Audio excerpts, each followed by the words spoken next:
Other lives we could have led, other bloods we could have bled. Oh, Jonathan, I don't have lyrics beyond this word. Oh, God. But that was good. That was an impromptu song. And I don't care if I'm not a good singer because I liked the way that melody ended up becoming. Now, here's and it's a great segue into our topic today. That's true. Jonathan, today we're going to be talking about other lives we could have led. Yeah.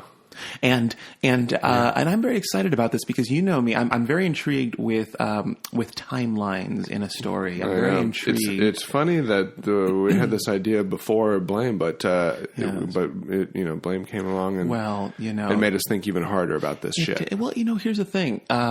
Time is such a fascinating element to the world we live in. It's a law that we all have to obey, no matter how much money you have, no matter how beautiful you look, or if you're a little person or a giraffe. It doesn't matter what you are. Time is something. A minute is a minute is a minute. Well, maybe to different animals that move at different speeds, I suppose. Technically, the experience of time is subjective. Yeah. Cool? Yeah. I suppose maybe a fly experiences things a bit longer because their life is shorter and they move at a much quicker pace. So maybe in their mind, a minute is like a day to them. Who knows? But anyways, what is a minute to anyone? What's a day? Time. We should get onto another episode just about time. Woo. But the reason I bring it up is that time is something that it's constant, right? There's really no altering of it. However, there is points in time. As a fan of NASA and space-time travel conversations, I think we can go. You're correct. We can go for everyone moving on one planet Earth. It is pretty. And correct me if I'm wrong. We can go into the future, right? But we cannot go into the past. That's true. As of yet, maybe one day we might. I don't know. That's true. But I think that time, the point I'm making is that it is a stream that flows in one direction.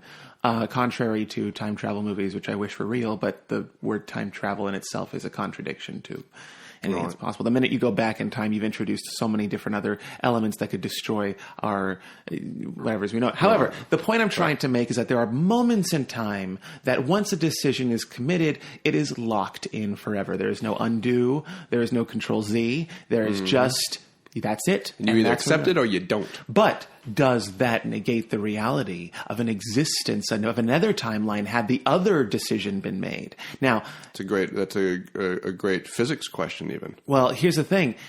Even though that other timeline didn't happen, it doesn't explain like that it is still very possible, and the stream of events that occur after that decision is made is still just as possible as in the other version that actually did happen. Right. So, if we were to look down the path of what could have happened, what points in your life, Jonathan, do you think really could have made a difference if you had chosen, I'm going to do this instead? And what decisions have really jolted a timeline? One of the first ones that I really thought hard about, and this is not this wasn't as much a decision for me, but it was just my family moved from Washington, D.C. area to Fresno, California when I was going into 10th grade. Uh-huh. And when Fresno, California, it's not a very good place. No. But it's very... Sorry, Fresno, if you're listening to this, I'm sorry, you suck. It's very... I've been there. Livermore. It's very clean and it's very cookie cutter. And like Livermore. It's horrifying. Anyway, so you were at Fresno and you were like, shit, I'm here now. Well, yeah, and I didn't... a lot happened in Fresno, but for instance, story. in DC, I had a terrible relationship with the drama teacher, and I had a good thing going with the wrestling coach, and I was a very good wrestler when I was younger. Did you know you wanted to be an actor at this point? No, it was a very serious interest, but I was still thinking Air Force. I was thinking lots of things that I didn't really know about, and so the military was your primary. That's what I want to do, but I'm interested in acting. I was but I was interested in a lot, and I think, and so in Fresno, there was a very creepy wrestling coach, and did not like him, and had a great relationship with the drama teacher. So I think that had I stayed in DC, I probably would have been an economics and philosophy major. I think that's probably what I would have pursued. Interesting. And I think I would have ended up abandoning the military regardless. But I might have not until later. But yeah. Whereas when I went to California, I definitely was going into the arts, and I was aware that that was something I didn't really have control over.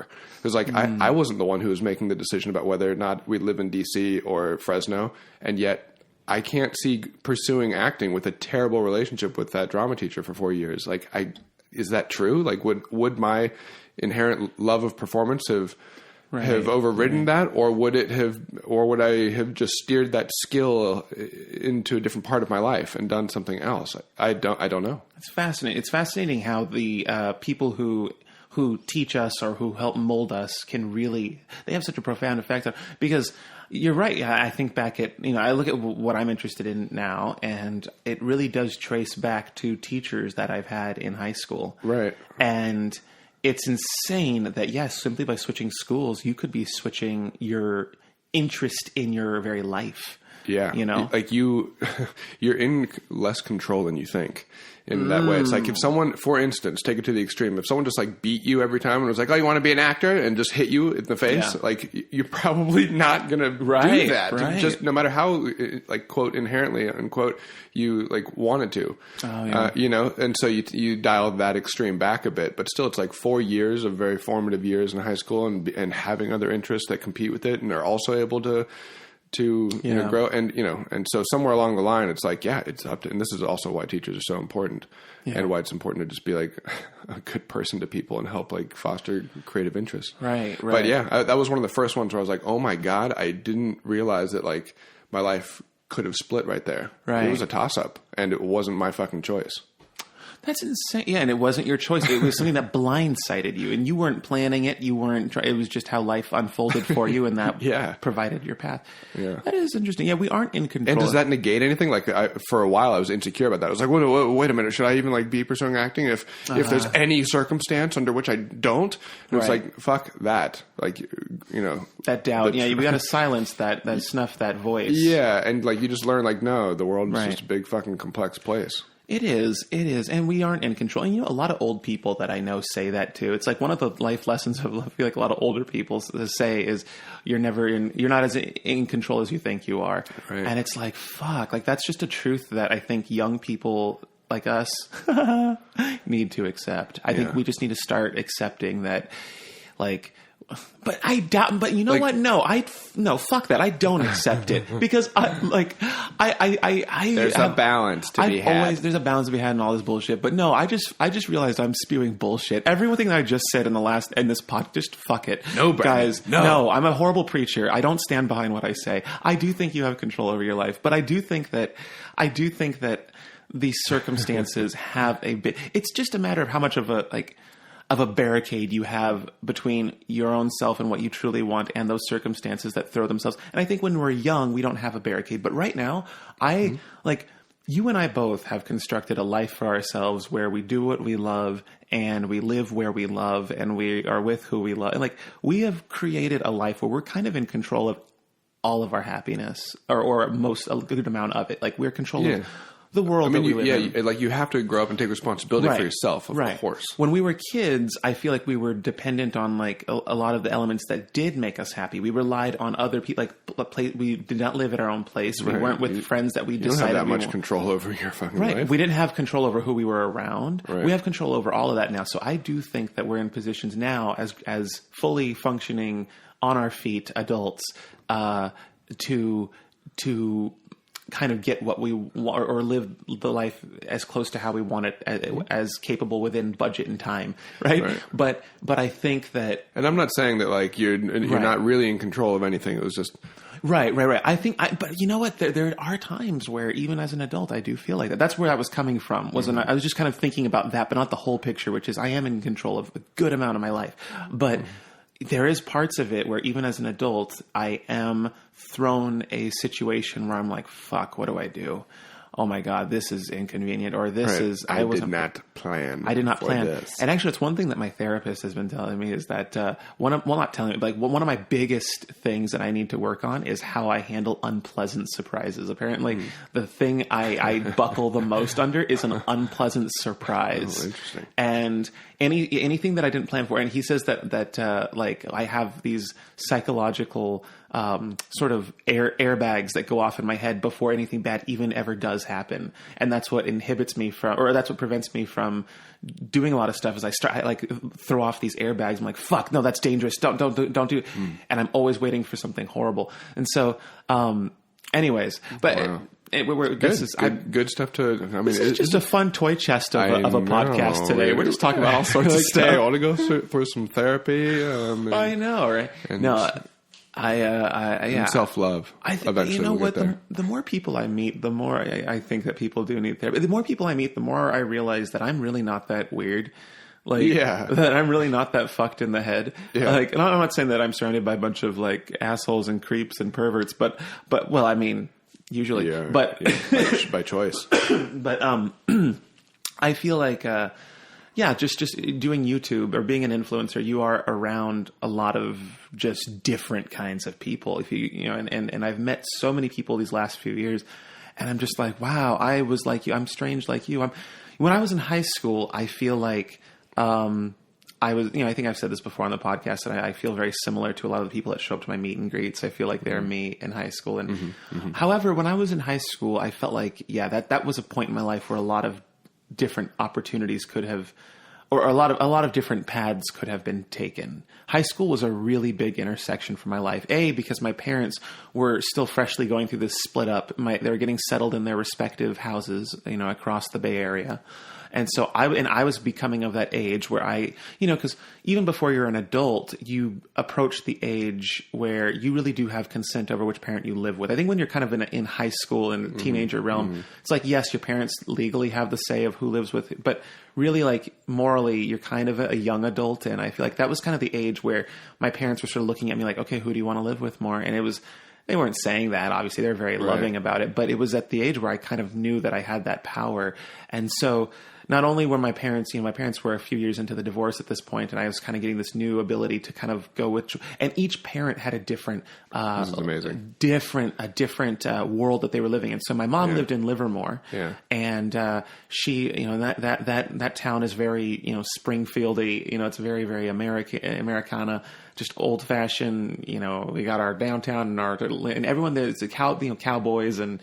It was just a very, just American town. And then my dad at the time, he was living in Mountain View in the tech, like Silicon Valley area, tech, because he works in the tech industry.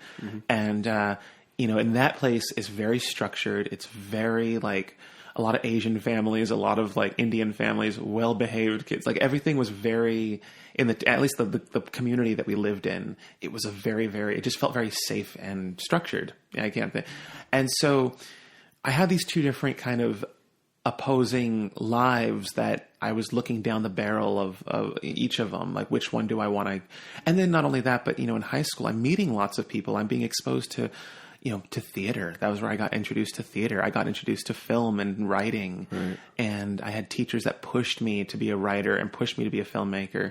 But I also had teachers who were pushing me to be a painter. I had teachers who were pushing me to go into agriculture and like a bunch of different things that our school did. Well, we'll keep going, but I want to know what's the percent time that you spent with each parent? Do you think? That's a good question because my mom, I want to say it was like 60-40 almost. Huh. It really was. And what if it had been... Well, no, I'd say that at the beginning, it was mostly my mom. And then as I got older, it became more 60-40. But like... But that's for a multitude of reasons too. I'm not trying to oh no project. No. I think that. But I do want to know what would have happened if that ratio had been flipped. Well, if I had spent more time with my dad, I think what eventually happened is my brother, I think, ended up spending more time at my dad's house, and I spent more time at my mom's house.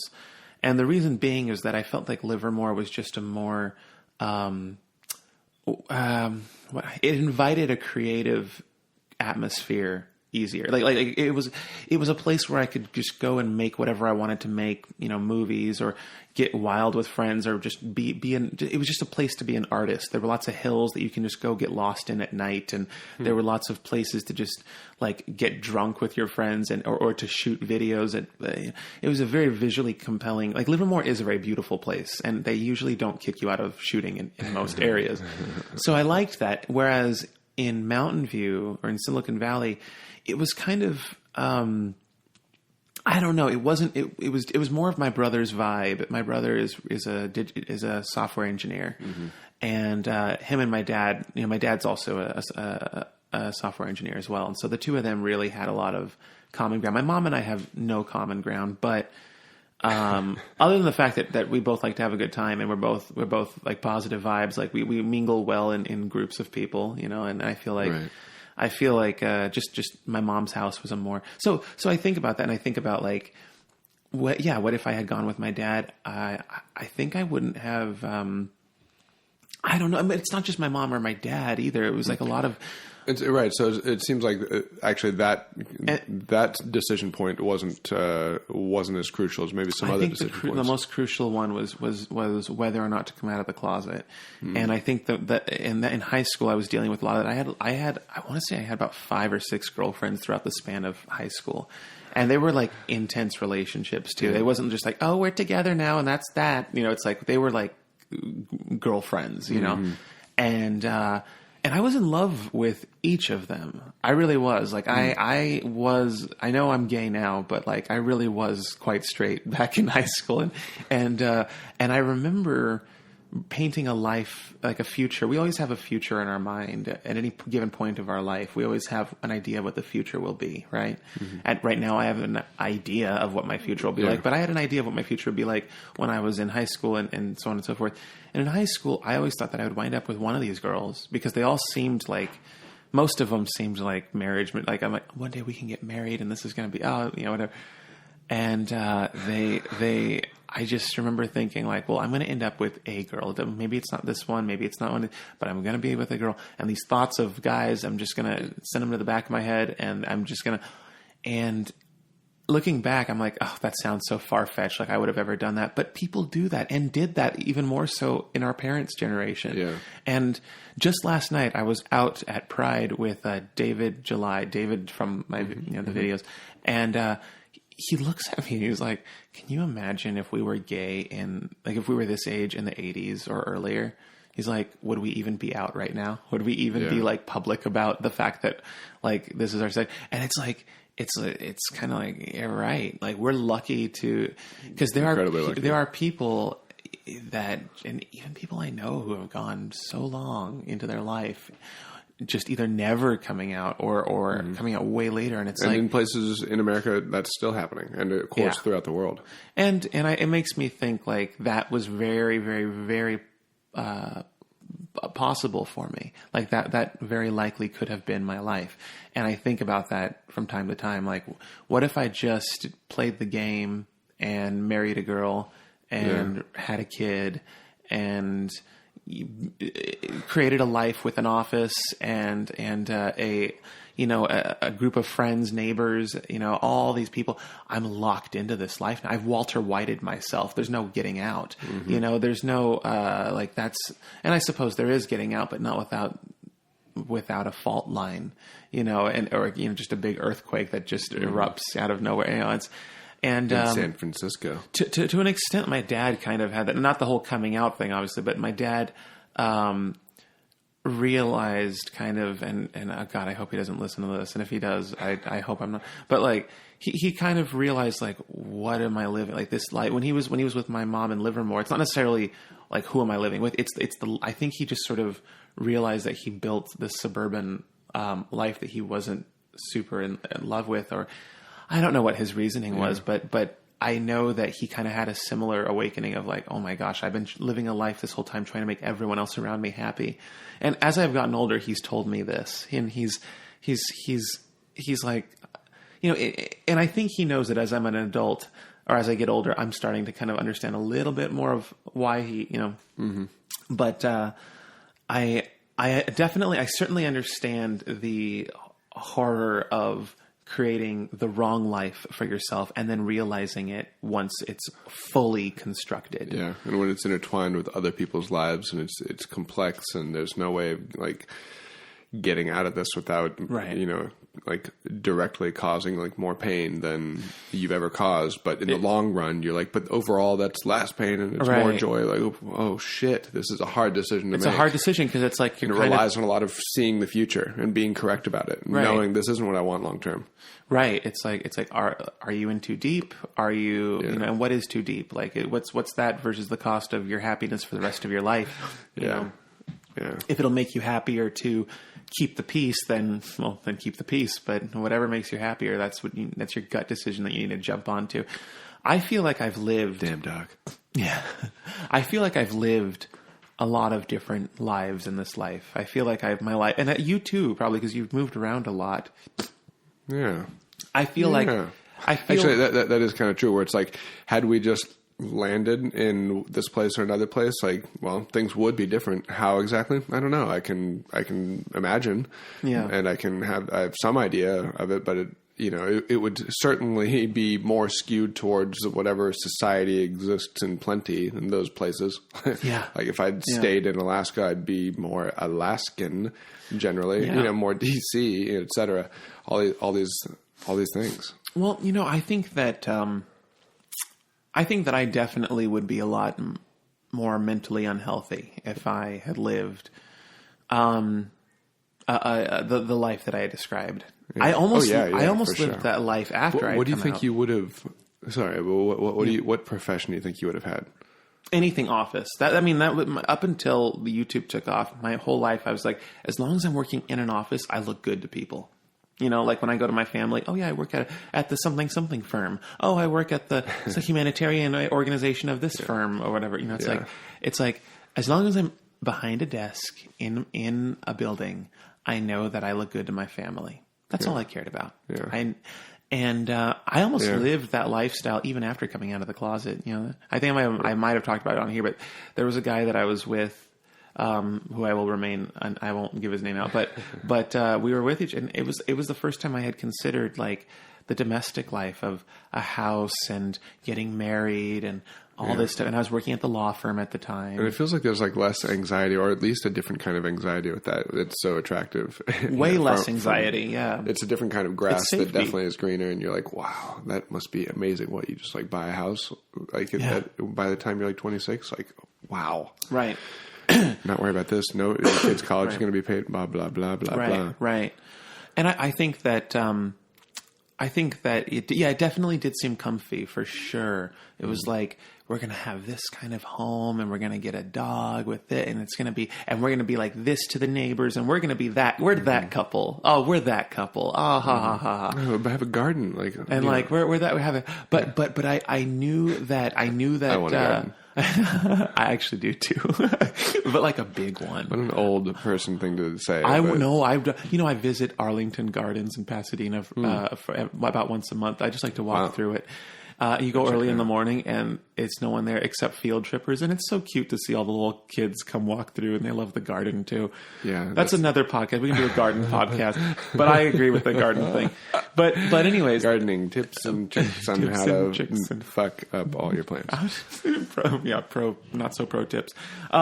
So I almost did settle into that lifestyle of like 9 to 5, honey, I'm home, and I'm gonna, weekends we do barbecues and cleaning and go to church, and it's like that. But I was just gonna say, like, it's so interesting because like I haven't fully led that life, but I can also imagine, some boredom in other forms that I haven't chosen, and that's just specific to me. But I can also imagine so much excitement in the particulars of anything. It's like you get specific about your fucking life. So it's like picking out the right grill. Is that kind of exciting? Like I literally am excited about getting a new grill. Like I have a really shitty grill right now. You should be excited about that stuff. Yeah. Getting anything for your home is an exciting thing. Yeah, and like that actually like does sound great. It sounds wonderful, and grills are great. And anyone who's listening, Jonathan knows how to work. Jonathan knows how to work a grill. If anyone deserves a good grill, it is this guy. If there's anyone who wants to donate an amazing grill, donate to Jonathan because he can fry up a steak. That's not frying. What is that on a grill? Grilling. That's grilling. He can grill a great steak. Which we haven't had one of your steaks. I haven't had one of your steaks in a very long time. I think I know. Let's set a time. Maybe 4th of July sounds like an appropriate time for a backyard steak. Anyways, deal. The reason I mention all of this is that going back to the mental health thing, I believe that my YouTube career path, or whatever the fuck you want to call this thing that I'm doing, has really allowed me to be myself. And I think that any job you can do where you get to be yourself, because when I was working at the law firm, when I was working at the Hilton Humanitarian, I should probably, I worked at the, I've mentioned that before, right? There. I mean, you worked there. I worked there, yeah. Any job I've had, I wasn't myself. The clothes I wore were to impress someone else. The things I said, the things I did, that wasn't me. Yeah. The break room banter that I would have with those employees, that wasn't shit. I didn't think I was being funny, but they thought I was funny because they were old people and I didn't fucking relate to any of them. But I knew how to charm them. That's the catalyst. That wasn't me being me. That was me being like, I'm in an office, everyone like me. Oh, good, they like me. Now I got to maintain this personality. Oh my God. You know what I mean? I want to hear more about this, but it's funny you bring that up because that is, I think, kind of a permanent catalyst. It's like no matter what happened to me in my life, I think I would have, in some sense, have been guided by my sense of humor. It's like if I'm telling all the wrong, lamest fucking jokes, I would have pivoted within a law firm to be I got to go to some other kind of law firm. The one thing that drives me the most crazy is not being able to tell jokes in my way, your way, right? And I like that you and I can just be funny without worrying about an HR person listening to us talk. Yeah. I like that. Anyways, the point I'm trying to make is that and I think that's similar for you too. That you would have been like, "Ooh, this place sucks" because I am annoyed by the jokes that are being told, and you would have eventually moved somewhere where that wasn't as much the case. That's like a more permanent guider. I think what happened was it actually for me was the opposite. I think I became more and more that person.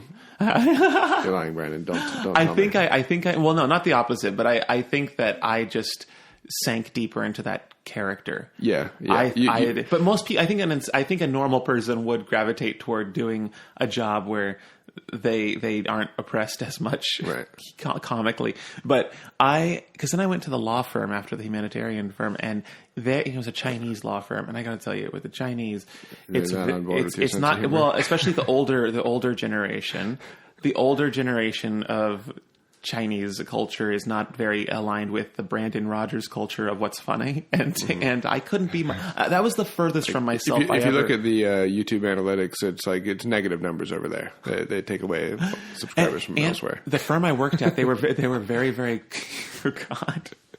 The firm I worked at, they were very, very conservative people, and I remember that's 3 strikes. It was 3 strikes. They were old, they were conservative, and they were Chinese. No, I just remember having to really be, because the humanitarian firm I worked before that, they were Caucasian, and with Caucasian you can be a little looser with it. With white people, you can kind of joke a little inappropriately. There's a little bit of flexibility for oh, you can read between the lines. White people are down for some racism. They're down for a little racism. They're down for a little, what do you call it? Making fun of poor people. But I felt like at the, it's like you really joking was almost a risk in itself to joke. I remember, right, because we're making noise. Is the boss going to hear us? Or is the And I don't want no shade against I had the best boss at that job, right? Who actually was the only not Chinese person there. But which is not saying anything. Not about saying that, anything. He's just I just think it's ironic that it was a Chinese law firm ran by someone who wasn't Chinese. But anyways, we working there, I just was not myself at all. I was someone who was very quiet. I was someone who. I just felt like, and eventually over the years of working there, I kind of made it my own thing. I got a cubicle in the very back where I got to listen to my music and I got to be a little bit more myself. Right. And my boss there will let me edit my videos even when I was, at the office. And so I was always I felt like I had my own little world there. But if YouTube didn't take off for me, then that would have been my life now. Mm-hmm. And I think I don't think I would have gone anywhere. I think I would have probably retired there. You would have done very well there. Right? Like, I probably would have retired because it was safe, it was comfortable, I loved my boss. And honestly, like, I know I talk shit, or I sound like I'm talking shit about the people that work there, but they really were family to me. Like, the reason it was so easy for me to become like these people, so to speak, was because I loved them. Like, mm-hmm. I really did love and still do very much love those people. They are the nicest people in the world. And the fact that I felt included by such a different culture really made me want to go the extra mile and meet them halfway by kind of developing a sense of myself that wasn't as outlandish and wasn't as crazy. Because I did love these people. I thought they were very generous. Anytime I go in the break room, they were always offering me food. They were always, and I saw myself building a life with these people. These are people who have been at that company for like 30 years. Mm-hmm. So it was a place, it was like The Office, on NBC, where like those people are just there for much longer than most people at a job, and it was kind of like, if I could retire there, why not retire with a group of people that I already love, with a boss I love who lets me make the YouTube videos whenever I, who it's like, and then I had the boyfriend that I was going to. The truth is that is a special thing. Like, it is a special thing. And I really, and I know I talk about like other lives I could have, lived, or other lives I could have led. I'm sorry. Led. Being a bad, but they're not. Like, these aren't necessarily horrible paths I could have gone down. Correct.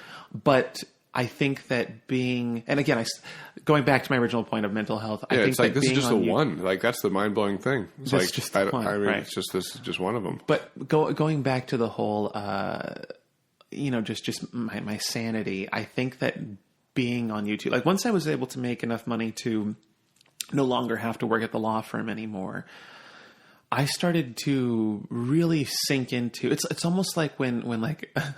Like a really, really oppressed teen moves out of their parents' house and gets to become themselves. You know what I mean? Like, It's like I felt like I started to joke, like you said, joke more the way I wanted to joke more. I was surrounding myself with, instead of the people at the law firm that I had to work with, I was surrounding myself with people like you and friends and people that who are also interested in what I'm interested in. Right. They were people that I didn't have to create any character for, and maybe that's why I do character work now, is because I think the same can be said with you, because you've lived so many different places.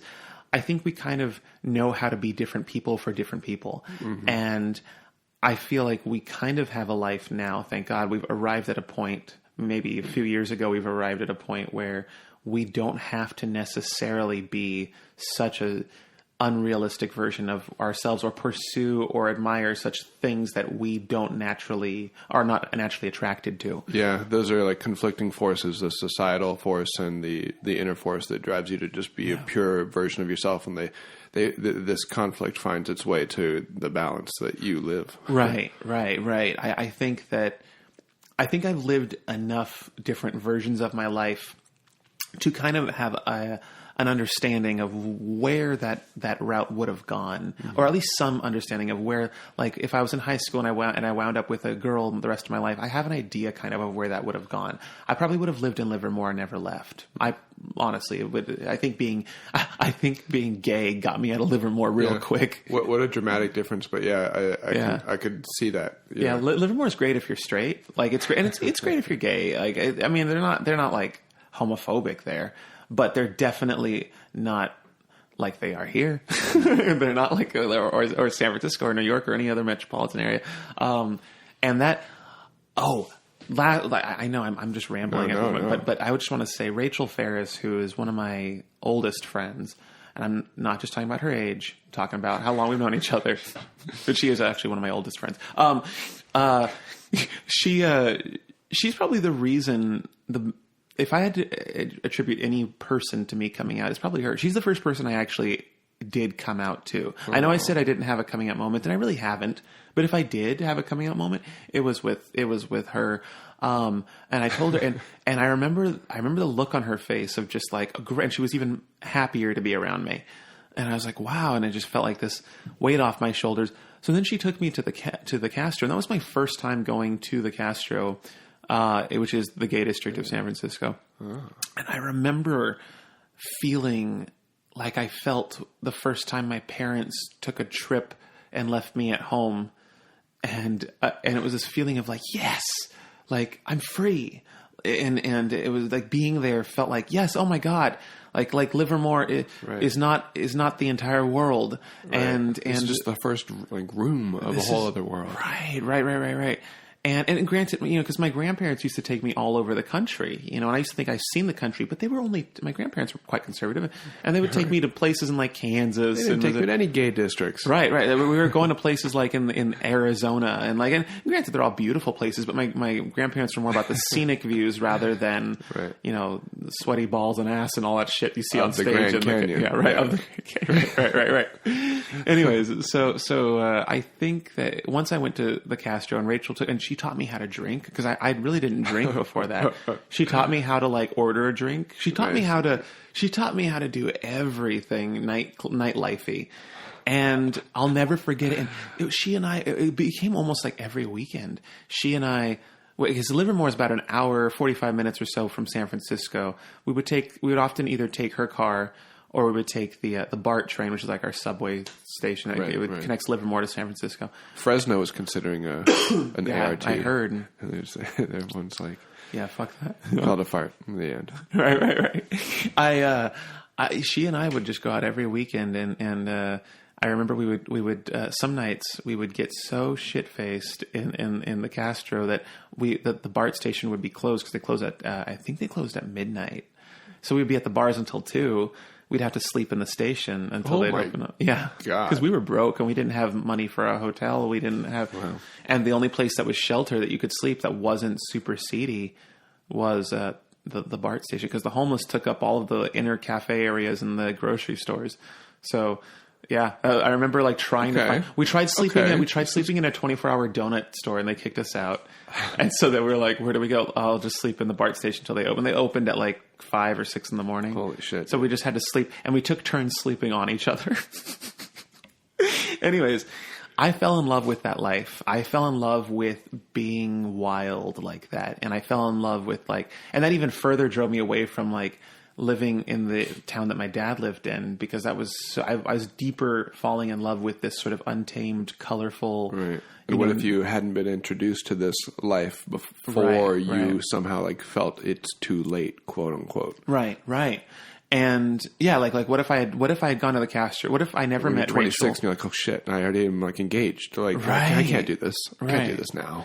And, so, and having been in Rachel, and honestly, Rachel's the reason I even moved. She talked me into moving to LA. She's like, no, you got to get out of Livermore. She's like, I'm like, but I got to finish school. She's like, no, like your school is going to do nothing for what you're trying to pursue. Like you've got to get to LA. You're wasting every year you spend in Livermore is 1 year you're taking away from a life in Los Angeles. So you got to go. And I'm so glad I listened. So I have Rachel. She really was the bumper guards of my life. She really was the training wheels and just like made sure that it's almost like she saw my life in hindsight already. Like she's from some 4th or 5th dimension and has already seen my life from beginning to end. And she was like, Brandon, trust me, about this.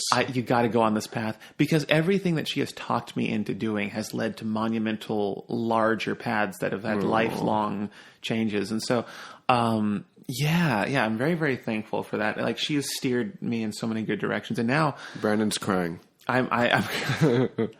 I just itch my eye. Which, by the way, I'm afraid to itch my face when during a sad part of a movie because I'm afraid someone in the audience is going to see me touch my face and think, "Oh, he's crying."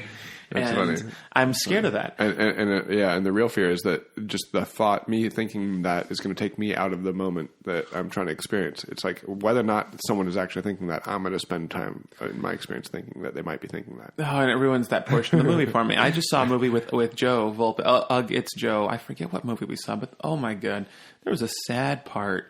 And I had to do so many maneuvers to get the tears, either suck them back in my face or to like make but at no way in hell can your hand go up to your face to fix it because then you are a faggot. God. And I can't. I cry in movies all the time. Jonathan. But I don't wipe them away. Well, you can't because that's more noticeable. People from far away can see. They can't see a tear going down your face. It's like Chinese water torture. We're back to the Chinese. I swear I'm not being racial, but I'm not trying to be racial. But it is like the water torture. Why this podcast is just bouncing all over the place, and it's my fault. I'm sorry.